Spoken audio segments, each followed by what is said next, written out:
Hi there, this is Barry from Barry J, and today I'm going to talk about the basics of sewing because yesterday I posted a video about how to sew a pillow, but a lot of you said, I don't even know where to get started. I don't know how to thread my machine. I don't know what things I need. So let's first talk about what you need to get started sewing.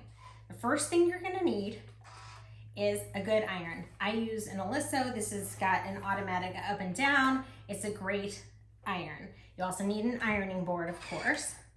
You'll want to get a good fabric scissors and make sure that nobody else uses these to cut paper or cuts cardboard or opens packages. You'll need a rotary cutter.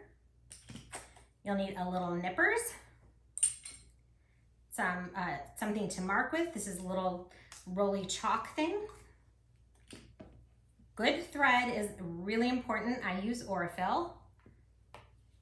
Seam ripper, absolutely number one on my sewing list. You have to have a seam ripper because you're gonna make mistakes. So when you sew, you also end up unsewing.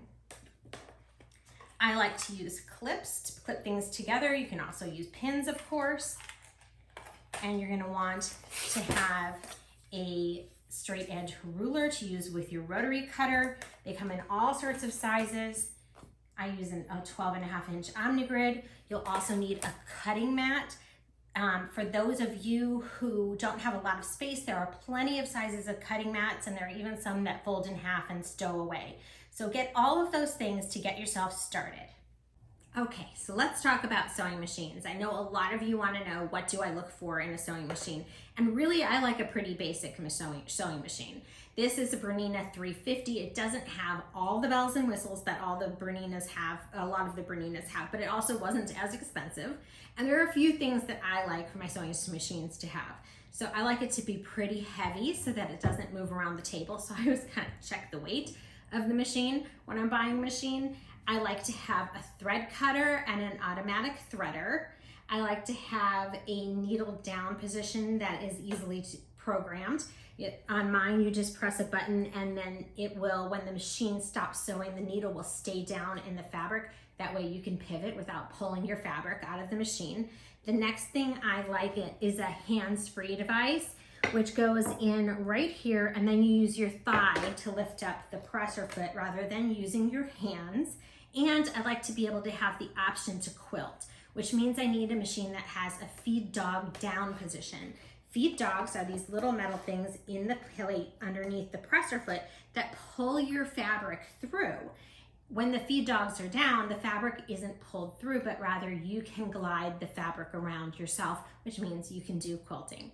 So those are the things that I like to have on a machine and what I look for.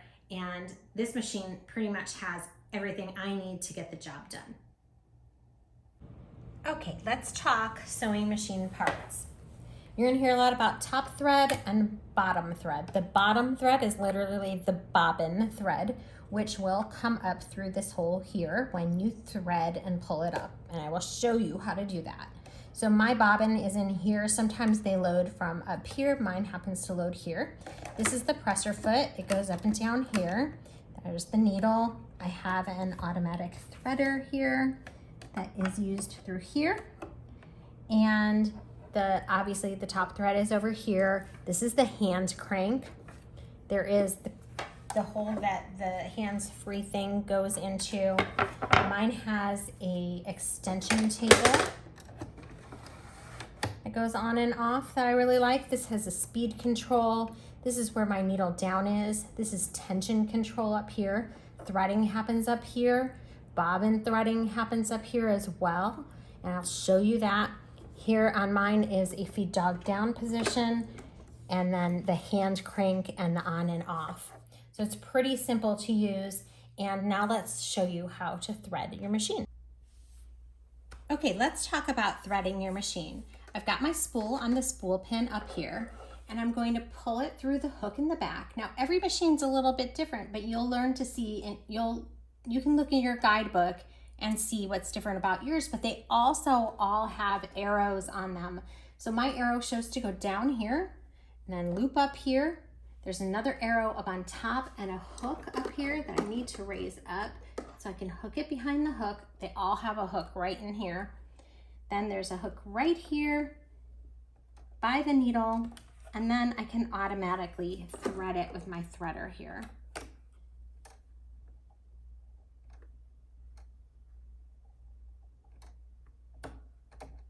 Aha.